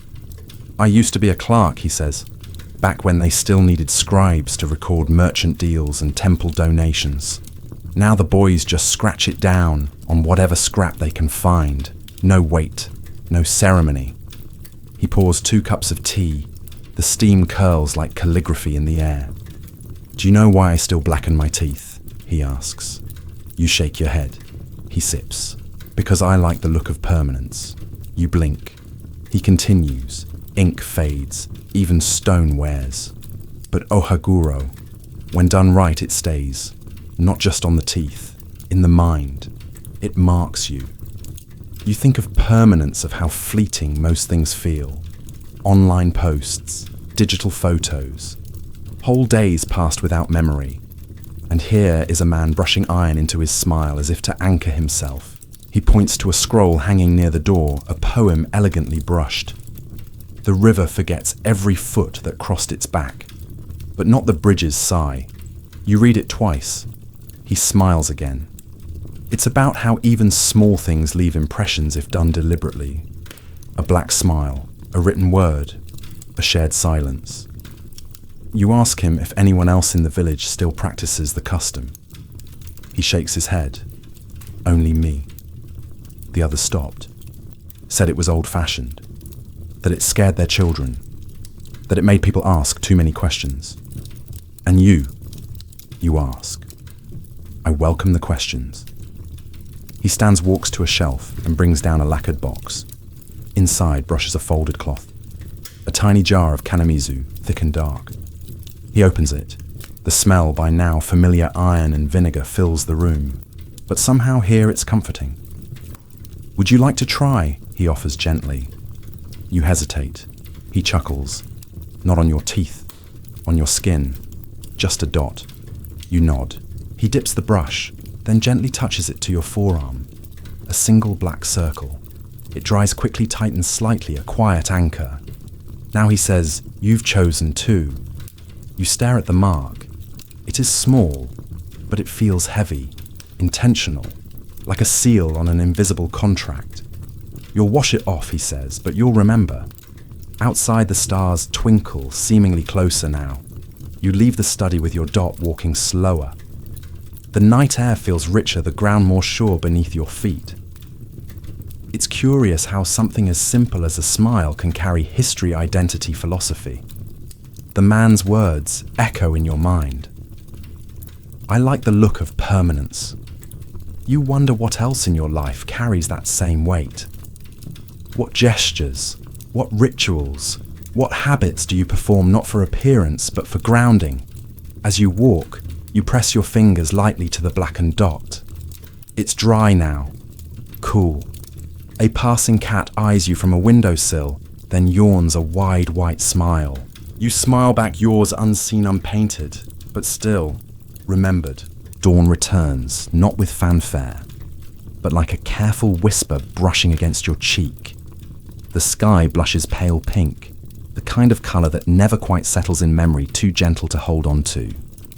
You walk a path flanked by sleepy camellia trees, their petals dropped like confessions across the mossy stones. The village is slow to wake. You hear the shuffle of sandals on wood, the creak of shutters, the gentle clatter of a tea kettle finding its flame. You come upon a school, a single-story building with paper windows and faded banners. The gate is open, the courtyard swept clean. Inside, the floor is polished smooth by years of pacing feet and dragged sandals. You enter quietly. A group of children sit cross-legged in neat rows, their voices raised in unison as they chant poems from memory. A woman stands at the front, tall, composed, dressed in a kimono patterned with cranes in flight. She turns as you enter and smiles. Her teeth are blackened. But unlike the actresses or the noblewomen or even the scribes, her smile carries a different energy. Not performance, not allure, instruction. After the children are dismissed, she motions for you to stay. They learn the past by singing it. She says, pouring you tea from a clay pot that hums with warmth. Sometimes it's the only way they'll remember. You sip. The tea is earthy grounding, a little like the ohaguro mixture but softer. They asked me yesterday, she says, why I blacken my teeth when no one else does anymore. One girl said it made me look like a painting. And what did you tell her? That some paintings are too important to erase? She smiles again, this time smaller, quieter. You ask how long she's practiced. Since I was 17, she replies. When I began teaching. My mother said students must be able to trust your mouth, your words, and your silences. She brushes a hand across her jaw, thoughtful. The dark teeth help me feel composed, as if every word I said had already been considered. You sit with that idea that control over one's mouth could translate into control over thought. That painting one's smile isn't just about being seen, but about shaping what is spoken. You glance at the chalkboard behind her. The last phrase still lingers in dusty kanji grace is a kind of discipline. She notices your gaze. That's from an old proverb, she says. One my grandmother used. She said ohaguro was the discipline of the mouth, and that women who practiced it were less likely to shout without purpose. She chuckles, not sure if that were a compliment. You both laugh, and the room fills with a warmth that goes beyond the tea. You look around the classroom, the shelves of poems, the calligraphy hanging from the ceiling, the tiny sandals by the door. Do you think they'll carry it forward, you ask? She tilts her head. Not the blackening, she says, but the intention, I hope so. Maybe not on their teeth, but in their choices. You nod. She lifts a scroll from her desk and unrolls it gently. Inside, rows of names written in careful hand. Students from many years, some with little symbols beside them, a leaf, a cloud, a tiny star. I mark the ones who carry grace, she explains. Not for achievements, for presence. You see that some names are darkened, not inked over, just touched lightly with a grey wash, a private form of honour. They may never blacken their teeth, she says, but if they remember how to speak with care, that's enough. You help her stack books, the quiet work of teachers everywhere. The room begins to glow as sunlight touches the paper screens. As you leave, she calls after you. Tell your stories well. People forget faster than you think. You promise. And as you step back into the waking village, you carry her words like a brush dipped in still wet ink. Perhaps that is the real legacy of ohaguro. Not the colour, not the custom, not even the beauty, but the quiet art of deliberate expression, a reminder that the mouth can be more than noise. It can be a seal, a signature, a poem. The morning grows bolder, casting light with a bit more confidence now. Shadows shrink into the corners and the village begins to hum, the kind of hum that doesn't announce itself, but slips gently into your awareness. Brooms sweep stone steps, birds trill from roof beams, and the smell of rice steaming filters into the lanes like a slow exhale. You pass a small plaza where merchants roll out mats and women exchange pickles wrapped in cloth. There's no rush here. Even the dogs lie still blinking lazily at the sun. But it's the shop on the corner that draws you in. Its sign reads simply, Apothecary. Inside, jars line the shelves like waiting monks. Powders, herbs, dried fungi, all arranged with the care of someone who believes organization is a kind of love. The scent is overwhelming in the best way, earthy, sharp, mysterious. The shopkeeper appears from behind a beaded curtain, an elderly man with eyebrows like paintbrushes and a mouth set in a permanent half smile. You notice it immediately, his teeth are black. Not dramatically so they've dulled with time, but they're there. A quiet legacy. He nods and gestures toward a low stool. You've come a long way, he says without question. You ask about the jars, what they hold, what they cure. He answers with stories, not names. This one, he says, holding up a jar of twisted roots, helps with sleep if your dreams have grown too noisy. Another, for heartbreak, but only if taken with a poem. You smile. Then you notice a familiar item tucked behind the counter, a pot of ohaguro mixture, old but well sealed. You point to it. Still make your own, you ask. He chuckles. Of course, a habit's a habit. Besides, it keeps my gums strong. You raise an eyebrow. He leans in conspiratorially, and it keeps the young ones guessing. They're never quite sure if I'm wise, or just very committed to a lost fashion. You both laugh. Then he grows quieter. There was a time, he says, when people came to me every week to prepare their mixture. They'd sit here right where you are and talk while the iron's steeped. Weddings, illnesses, lost letters. I heard it all. He looks at the pot again, gently tapping the lid. Now I keep it more for memory than use. But it's funny, isn't it? We put so much care into something meant to make us vanish. You frown. Vanish. He nods. Black teeth draw attention. Yes, but they also hide. They blur the line of the mouth. Make emotions harder to read. A kind of armor. You hadn't thought of that. But now it makes sense how many of those smiles you've seen weren't just decorative, but defensive. Gentle defiance. Quiet control. He offers you a tiny spoonful of the mixture, not to use, but to smell. It's sour, metallic, slightly sweet, like time left to brew. I used to add plum bark, he says. Gives it a hint of summer. You ask if he misses the days when the mixture was part of every household. No, he says. I miss the days when people had time to prepare something for themselves. Slowly, with intention. That word again. He wraps a small sachet of herbs in cloth and presses it into your hand. For calm thoughts, he explains. Not to cure, just to accompany. You bow. He bows deeper. As you leave, the beaded curtain clicks softly behind you, like the tail end of a wind chime. Back on the street, the world feels different, not because it has changed, but because you are now slightly more lacquered in thought. You realize that Ohaguro was never just about teeth. It was about rituals, the quiet moments of self-construction, of choosing who to be every morning, like brushing on stillness. You turn a corner and catch your reflection in a rain barrel. Your smile is your own, unpainted, but still deliberate. And for now, that's enough. The sun now sits higher, shedding its shy morning hush, and beginning to warm the stones beneath your feet. You pause at a roadside bench, shaded by a plum tree just beginning to bud.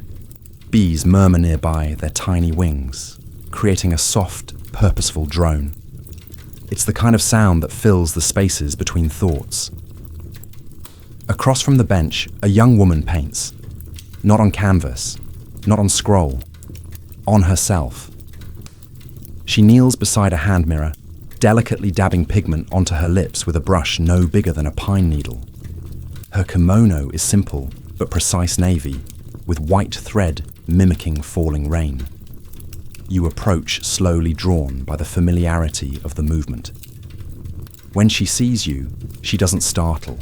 She smiles, and there it is again, the shine of Ohaguro, though newer, sharper, fresher than most you've seen.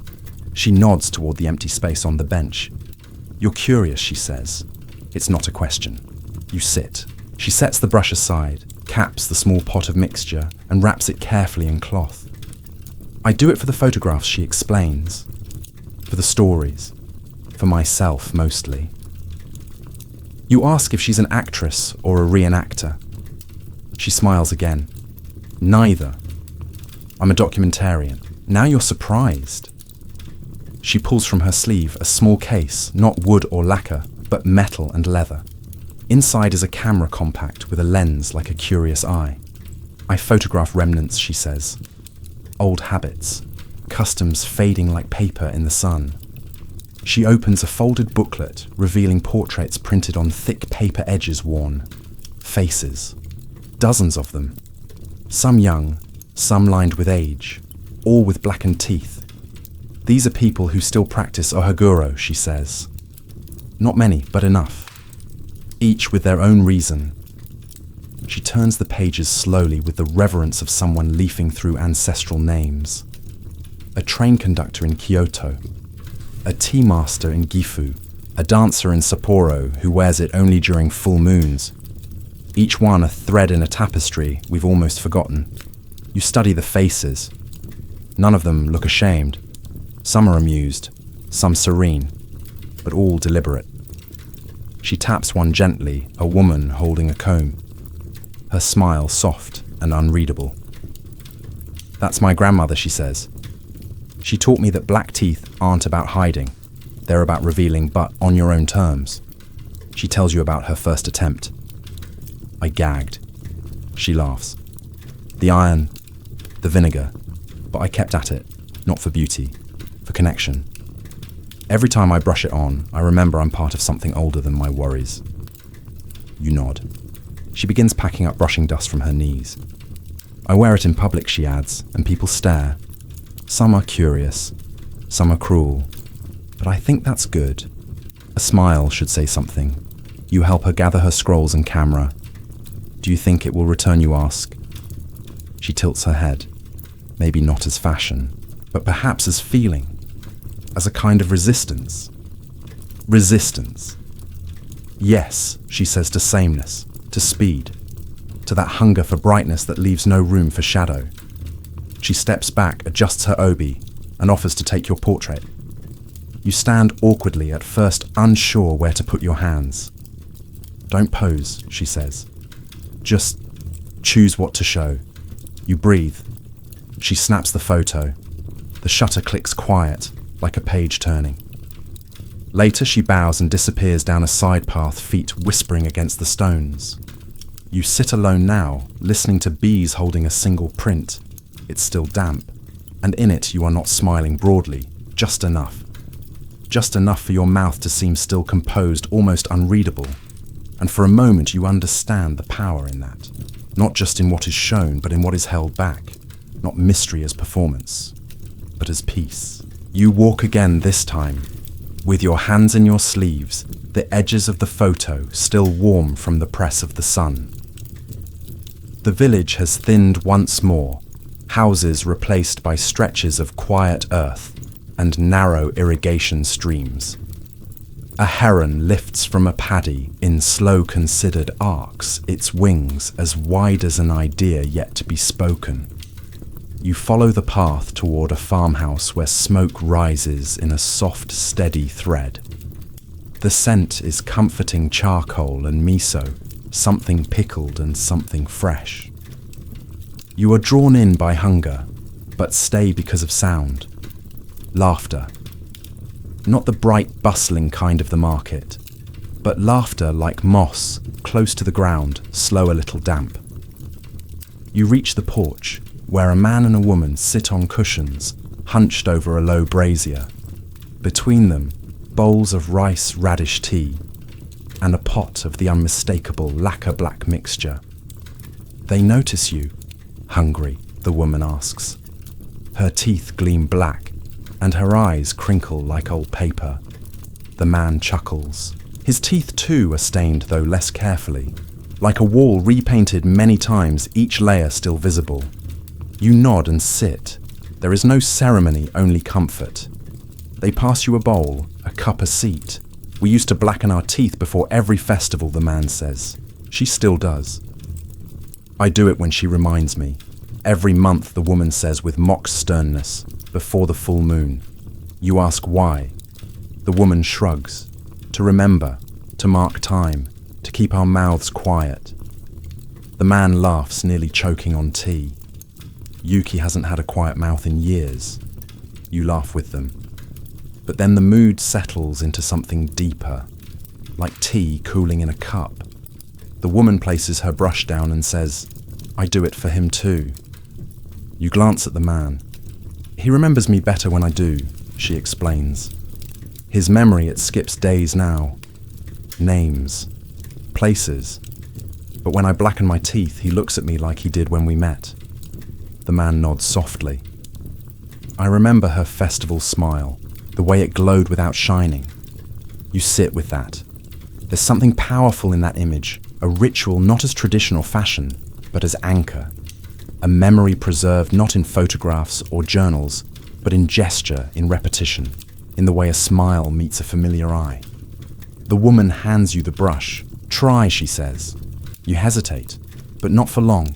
You dip the brush gently, then press it against your fingertip. Not your teeth, not yet. The sensation is strange, cool, thick, metallic, like dipping into a very old story. The woman watches you carefully. Now she says, imagine doing that every day. Not for beauty, but for rhythm. You do. And it changes something.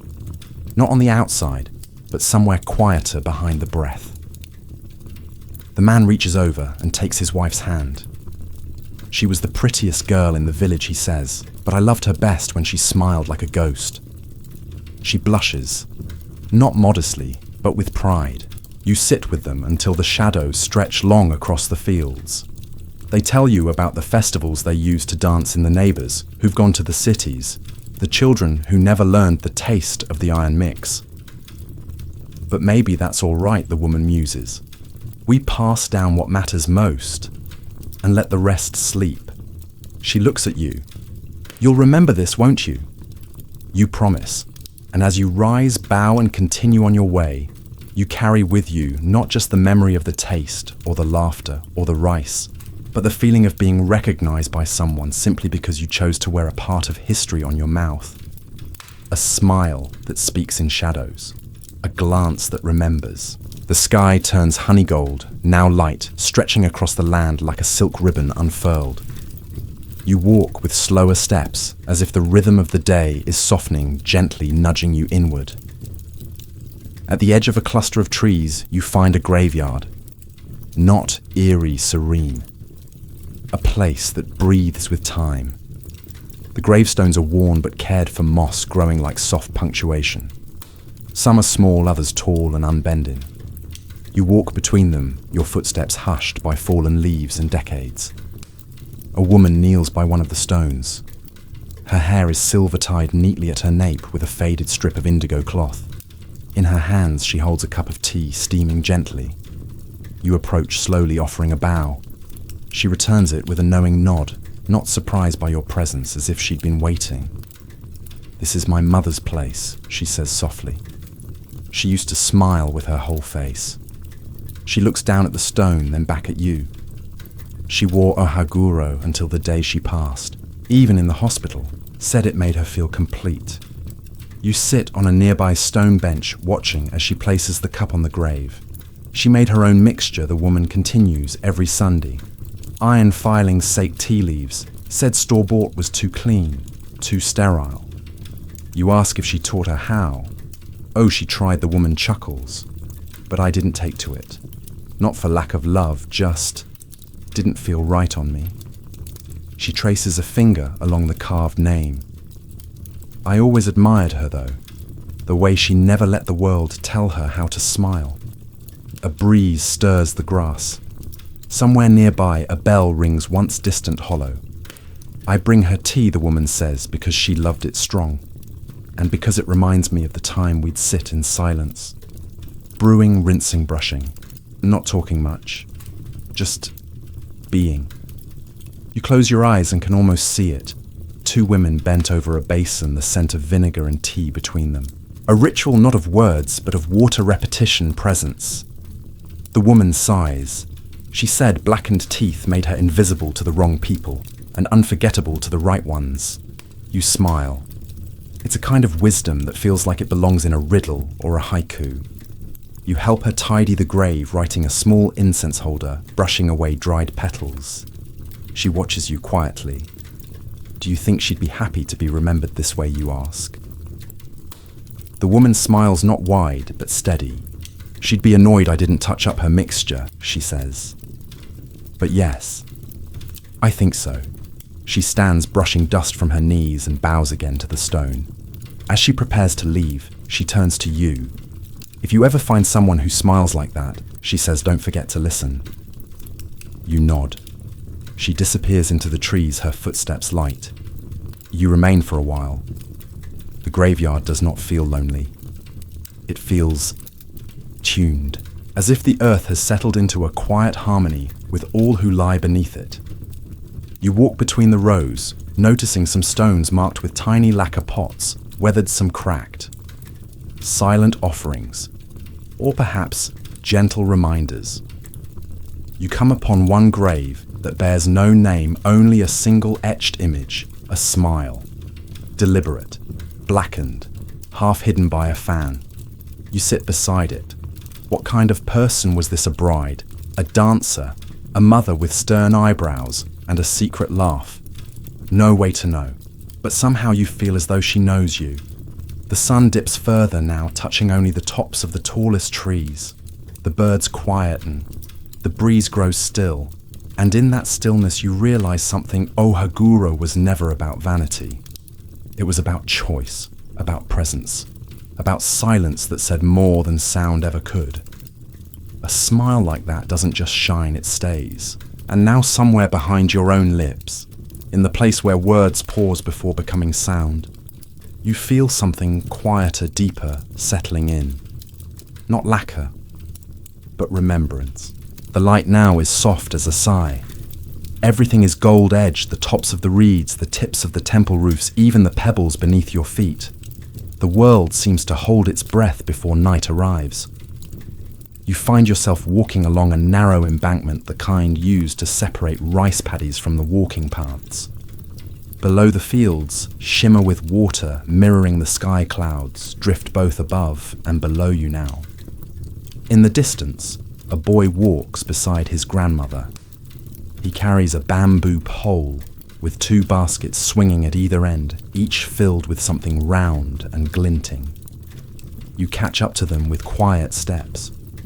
The woman, wiry and quick-eyed, greets you with a nod.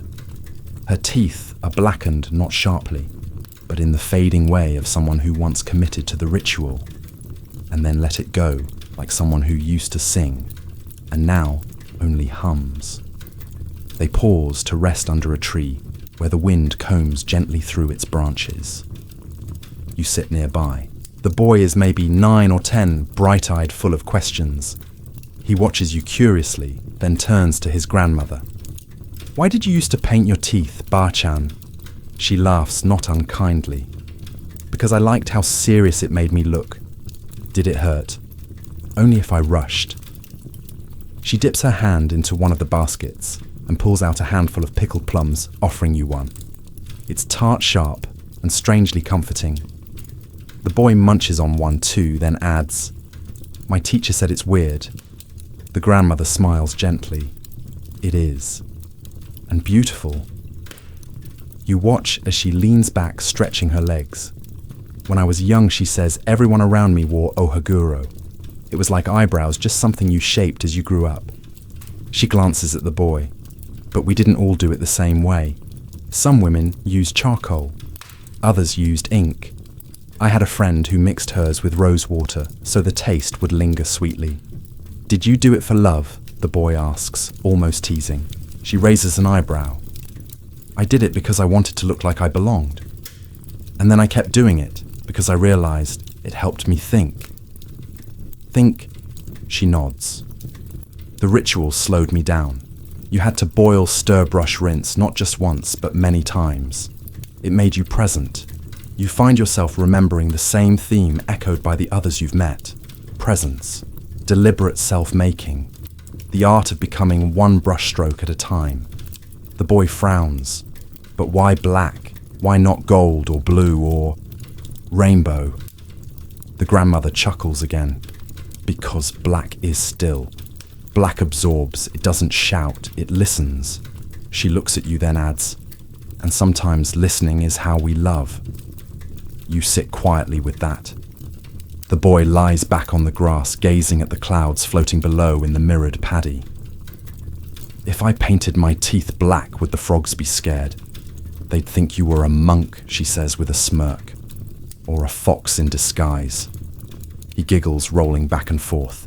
You ask her when she stopped. She thinks for a moment. "When I realized I no longer needed to signal anything. Not readiness, not elegance, not marriage. I'd already lived the stories. Now I just tend to the endings." She gazes at the horizon where swallows sweep and swirl in pairs. "But I keep one pot," she adds, "just in case I feel like remembering aloud." She pulls a small bundle from her basket, wrapped in soft cloth, tied with red thread. Unfolding it slowly, reverently, she reveals a tiny lacquer pot and a brush worn thin at the edges. The boy leans in close, nostrils flaring. "Smells weird," he says. Smells like grandmother, she replies, ruffling his hair. She dips the brush and for a moment considers it. Then instead of her teeth, she dots the black gently onto her earlobe. For luck, she murmurs. The boy nods solemn. You find it quietly moving how rituals don't end, they just migrate. From teeth to memory, from lips to gestures, from performance to play. They begin packing their baskets again, the boy helping carefully. As they prepare to leave, the woman turns to you. We wear our histories, she says, even when they're no longer in fashion. Sometimes in smiles, sometimes in silence, but always, always with choice. She and the boy disappear into the gold of the evening. You watch them go. Then you sit for a long time, the mirrored paddies reflecting not just sky, but also the shape of who you've become during this quiet journey. And for the first time, you wonder if your own smile could be read like a poem. What would it say? The wind carries a hush now. Even the birds seem to speak in whispers, and the village in the distance looks like a painting someone has set aside to dry. You follow a narrow road framed by lanterns, their paper skin glowing with the last amber light of the day. You find a bridge. It's small, wooden, arched, just enough to make you pause as you climb it.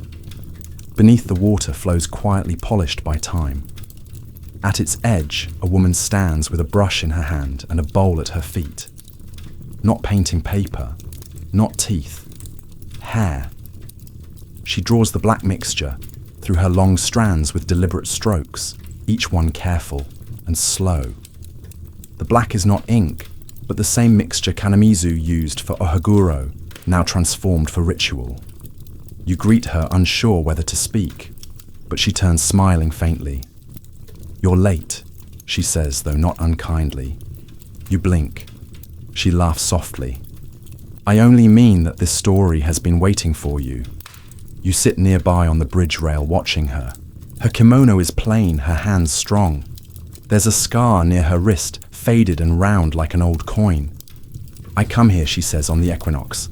Every year, my grandmother told me it was when the world balanced light and dark in equal measure. You nod. I used to do ohaguro, she continues, but stopped. It wasn't the mixture I minded, it was the gaze. Too many people didn't understand.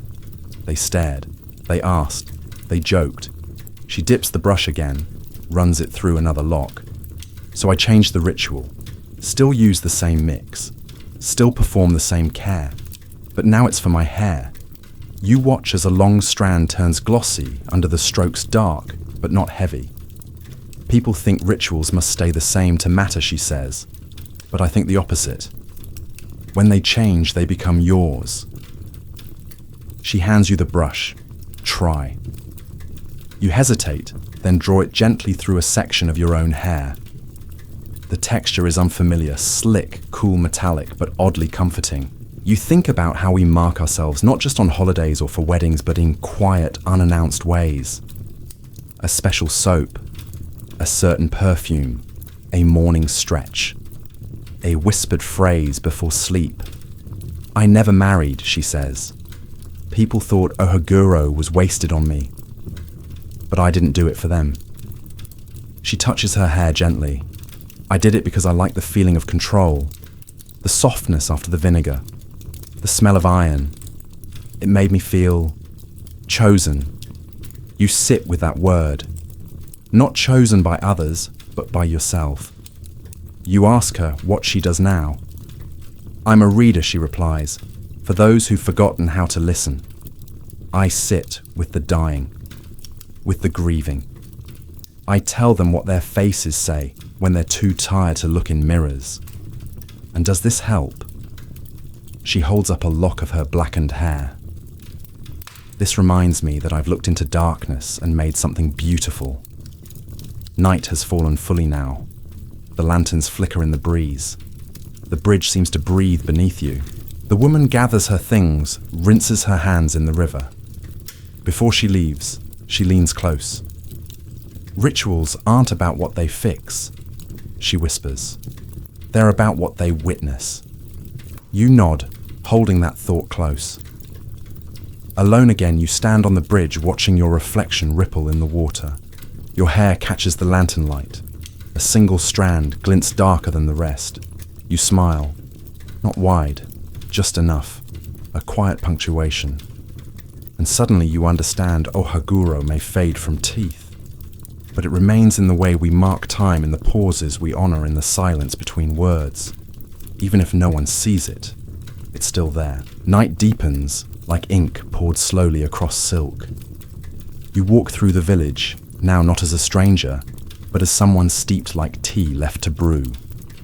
Each house you pass feels familiar, not because you've been inside, but because their stories have brushed against your sleeve. There's a hush to everything, a sort of reverence that only comes when people are asleep and dreams wander freely. And then, as if summoned, you hear it music. Not loud, not crisp. A shamisen gently pluck the notes, soft and slightly uneven, like someone remembering rather than performing. You follow the sound to a narrow alley where lanterns hang low and close, and find yourself before a tea house. It's nearly empty. Inside, a woman sits on a cushion, her back straight, despite the hour, her fingers dancing across the strings. Her kimono is patterned with ink strokes, dark, sinuous, unfinished. She looks up, smiles. And yes, her teeth are black, but they shimmer in the lamplight like polished stone, catching and holding the glow rather than casting it. She gestures for you to sit. There is no menu, no price list, just tea poured without asking, slightly bitter, completely right. You've come a long way, she says. You nod. She plays another phrase, the notes rising like birds startled from a branch. I wear ohaguro, she explains, not for beauty, not even for memory, but for resonance.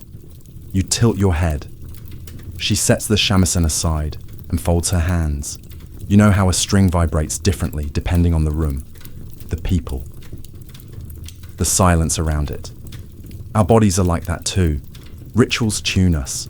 She taps her teeth gently. This one tunes my voice, my presence. I speak slower when I wear it. Listen deeper. You ask how long she's worn it. On and off for years, she says. When I perform, when I grieve, when I need to feel the weight of myself. She pours more tea. Modern people think beauty is always about addition paint, shimmer, sparkle. But ohaguro is subtraction. It removes the distraction of white. It draws focus inward. You sip. The tea tastes of roasted barley and memory. She leans forward slightly. Once she says a woman came here very young, very modern. She asked why I'd ruin my smile. I told her I'm not ruining it. I'm changing its language. You nod. Did she understand? She left without drinking her tea, the woman says. But a year later she sent me a letter. Said she'd started wearing black lipstick whenever she needed to feel brave. She smiles. I call that a start. You ask if she thinks the tradition will return. Not in the same way she replies, but in echoes. Someone will wear it to protest, someone else to mourn, someone just because they feel like slowing down. She refills your cup again, and then without prompting, she begins to play once more. The notes drift upward, then hang as if suspended by the stillness in the room. You close your eyes. Each sound feels round, lacquered, unrushed. When the last note fades, it leaves a silence that hums with presence. You've been gathering stories, she says, not as a question. You nod again. Good, she replies. Because soon someone will ask you why people used to blacken their teeth. And when they do, don't give them a history lesson. You wait. Give them a feeling. She stands, walks to a corner cabinet, and retrieves a tiny box. Inside a slip of paper, folded many times. She hands it to you. You unfold it slowly. It's blank. You look up puzzled. It's for you to write, she says. Or not write. Sometimes silence is enough. You bow. She bows back her teeth, gleaming gently, not as ornament, but as statement. You step out into the night. The music lingers, not in your ears now, but in your chest. And as you walk, The stars seem closer than before, each one like a dot of black enamel punched through the sky, letting memory shine from behind. The road climbs now, soft gravel beneath your feet, dry grass brushing your ankles. The village has sunk behind you, tucked under its blanket of mist and lamplight, while ahead, the hills curve like the backs of sleeping animals. You find yourself drawn toward a shrine. Not a grand one. No towering gates or sweeping eaves, just a modest wooden structure nestled between two ancient trees. Its paint has peeled into soft curls, and its steps creak under your weight like the bones of an elder who's heard every prayer twice. A single lantern burns at the entrance, and beside it, sitting cross-legged with a bowl of water and a bundle of cloth, is an old priest. He hums a tune that's mostly breath and memory, pausing only to rinse a stone in his lap. When he sees you, he lifts a hand in greeting. "You've arrived in good time," he says, "though I suspect you don't yet know what for." You sit beside him without answering. He nods as if that's the perfect reply. Then he lifts the stone and shows you. Carved into its surface, the faintest trace of a smile. A mouth stylized and simple, no nose, no eyes, just the soft curve of blackened teeth immortalized in granite. This, he says, is one of the few surviving offerings from when the women of the village would come here after their weddings. Why, you ask? He dips the cloth again, wipes gently. To ask for balance, he says, between giving and keeping, between honoring and choosing. He hands you a second stone. It's blank. You'll carve your own if you wish, he says. Not with tools, with thought, with stillness, with listening. You hold the stone in your palm. It's cool, slightly damp. The priest continues. When Ohagura was still common, this shrine saw hundreds of visits. Women would come alone or in pairs, leave hairpins, enamel brushes, or even just a whisper in the wind. They called it the Shrine of the Mouth, though it has no official name. He smiles. His teeth are not black, but his voice carries the gravity of someone who remembers those who were. They believed that blackening the teeth was a vow not to anyone else, but to themselves. A vow to speak only with intention, to smile only with meaning, to eat without greed, to kiss without fear. You trace the curve of the stone's edge with your thumb. The priest sets his stone down gently and places a small lacquer box beside it. Inside, dozens of folded notes, old paper, faded ink, some blank, some dense with words. They left stories sometimes, or questions. One woman wrote, "When my smile disappears, will I still be me?" You ask what he does with the notes. Nothing he says. They are not for reading. They are for placing. He gestures toward a small wooden box beside the shrine's altar. Inside, the notes rest in tidy layers. They keep the silence full. You look toward the horizon. The stars shimmer, not like jewels now, but like pinpricks in old fabric. Familiar, worn, steady. The priest returns to humming. You stay for a long time. You don't carve the stone. Not tonight. You simply hold it. Because sometimes the ritual is not in the doing, but in the waiting. The readiness. The willingness to carry something weightless, as if it were heavy. Before you leave, the priest dips a finger into the bowl and presses it to your brow. For remembering, he says, not just the tradition, but the ones who wore it like armor, like art, like quiet. You bow. He nods. And as you walk down the hill, the stone still warm in your palm, you think of all the women and men who shape their smiles not for approval, but for purpose. The lacquer may chip. The stories may fade, but intention lingers. It always lingers. The path winds downward, then opens into a field. Tall grass sways like slow applause, and fireflies blink here and there, quiet punctuation marks in the sentence of the night. You walk without urgency, your feet remembering the way even before your thoughts do. In the distance, you see a small gathering. Not a festival, no drums, no banners. Just a circle of people seated on cushions surrounded by hanging lanterns. Each lantern bears a painted mouth, some grinning, some pursed, some mid-laugh, all with the distinctive black of Ohaguro. You approach. They make room for you without a word, as if your presence was expected, not explained. A kettle rests over glowing embers in the center, and the air smells of barley and old stories. A woman begins to speak. No introduction, no preamble. Just a voice rising like steam.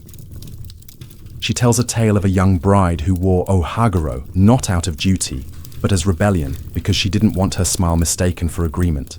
Each blackened tooth, she said, was a boundary. A man follows his story gentler of a mother who applied the mixture every morning as she hummed lullabies, her brushstrokes slow, like painting peace onto herself. Another voice joins a grandmother who says she never blackened her teeth, but always imagined doing so. In my dreams, my smile is so quiet it echoes, she says, eyes glinting with humor.